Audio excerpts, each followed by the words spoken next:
While we're on the subject of homes, let's pay a visit to a kitchen, or at least what looks like a kitchen, with Father doing the cooking on a perfectly ordinary gas stove. But there's a catch in it. In fact, in due course, there'll be a good many catches, for these aren't apple dumplings he's cooking, but cricket balls. He works at the factory in Kent, where cricket balls have been made by hand by the Twort family for over a century. Cubes of cork form the basis.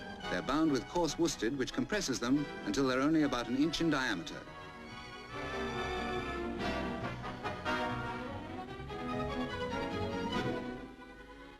The bound core is called a quilt, and the binding is a very skilled operation. Charlie Tingley has been a quilter for 30 years.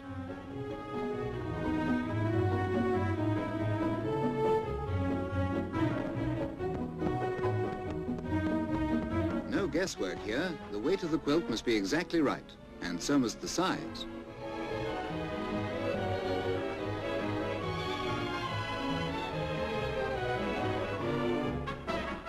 The outer covers are made of cowhide in 4 quarters.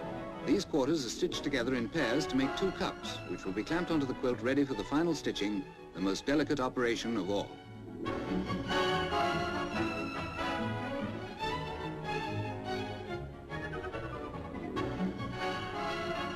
The cover must be tight, so it's made too small for the quilt and is then squeezed onto it by a vise with a pressure of several tons, enough to close the gap and make the edges rise together in a small ridge just big enough for stitching.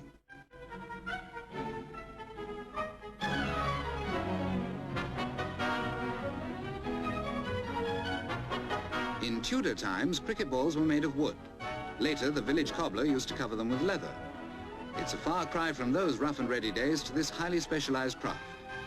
Even so, the modern treble-sewn ball dates from the reign of George IV. So finely balanced is a top-rate cricket ball that even the 23-carat real gold lettering on the sides can make a difference to its flight. In these highly mechanized days, no one will regret that there are still a few trades where only hand craftsmanship will produce perfection. And the result is perfection, a joy to bowler and batsman alike.